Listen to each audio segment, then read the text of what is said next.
हिंगोलीच्या कळमनुरीमधील वसतिगृहामध्ये विद्यार्थ्यांच्या जीवाशी खेळ होत असल्याचं समोर आलेलं आहे। कारण समाज कल्याण विभागाच्या वसतिगृहामध्ये सोयीसुविधांचा अभाव सुद्धा समोर आलाय। वसतिगृहामध्ये अस्वच्छता पाहायला मिळते। विद्यार्थ्यांना अंघोळीला गरम पाणी सुद्धा नाहीये।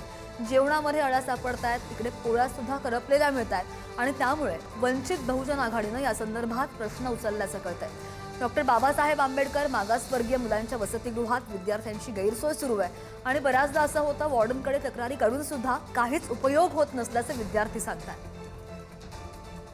गेल्या वर्षी तरी थोडं चांगलं होतं। या वर्षी कसं मेस लागल्यापासून नाही का मेस मध्ये जर गेलो आम्ही तर मेस मध्ये येऊ देत नाहीत ते मामा आम्हाला। छोट्या आळ्या नव्हत्या, ठळच दिसायला होत्या आळ्या, त्या आळ्या दिसायला होत्या।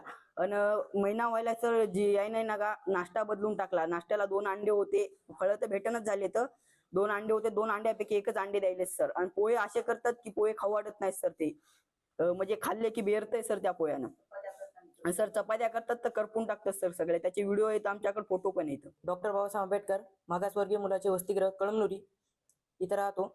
इथं वरणातलं हे आळे निघतात, गरम पाणी नाही आंघोळीला, थंड पाण्यामुळे हिव असल्यामुळे हे कसं अंग हिव असते, ताप असे थंडी आल्यासारखं असे हे होते। पुन्हा थर्ड क्लास वरण राहते, भाज्यात पाणी राहते आणि पोळ्याचा वास येतो बघा।